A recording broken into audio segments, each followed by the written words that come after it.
नमस्कार शिवभक्तांनो, स्वागत आहे तुमचं स्वराज्य रक्षक या आपल्या लाडक्या यूट्यूब चॅनलवर।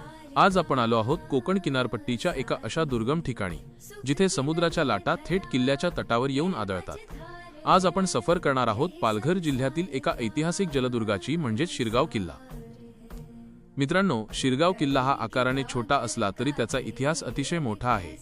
हा किल्ला प्रामुख्याने समुद्रमार्गे होणाऱ्या हालचालींवर लक्ष ठेवण्यासाठी बांधला गेला होता।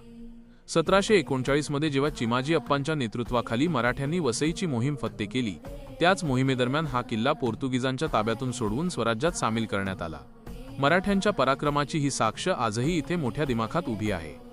मित्रांनो, महाराष्ट्राच्या मातीतील हा देदीप्यमान इतिहास आणि हे गडकोट जपणं हे आपलं कर्तव्य आहे। स्वराज्य रक्षक या चॅनलच्या माध्यमातून आपण हाच इतिहास नव्या पिढीपर्यंत पोहोचवण्याचा प्रयत्न करत आहोत। जर तुम्हाला ही शिवशाहीची गाथा आणि गड किल्ल्यांचे व्हिडिओ पाहायला आवडत असतील तर आपल्या स्वराज्य रक्षक चॅनलला आत्ताच सबस्क्राइब करा। तुमचं एक सबस्क्राइब म्हणजे स्वराज्याच्या इतिहासाला दिलेली मानवंदना ठरेल। शिरगाव किल्ल्याचं मुख्य आकर्षण म्हणजे इथली भक्कम तटबंदी आणि बुरुज, जे आजही सुस्थितीत आहेत। किल्ल्याच्या आतमध्ये गेल्यावर आपल्याला एक जुनी विहीर आणि काही वास्तूंचे अवशेष पाहायला मिळतात, पण सर्वात सुंदर दृश्य दिसतं ते किल्ल्याच्या वरून समोर अथांग पसरलेला अरबी समुद्र आणि बाजूला असलेल्या माडाच्या बागा।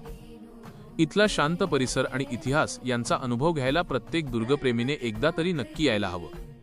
तर मित्रांनो, पालघरच्या या सागरी रक्षकाची माहिती तुम्हाला कशी वाटली?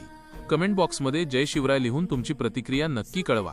व्हिडिओ आवडला असेल तर लाईक करा आणि आपल्या इतर मावळ्यांसोबत हा व्हिडिओ शेअर करा। पुन्हा भेटूया अशाच एका नवीन आणि ऐतिहासिक प्रवासात, फक्त आपल्या स्वराज्य रक्षक चॅनलवर। जय जिजाऊ, जय शिवराय।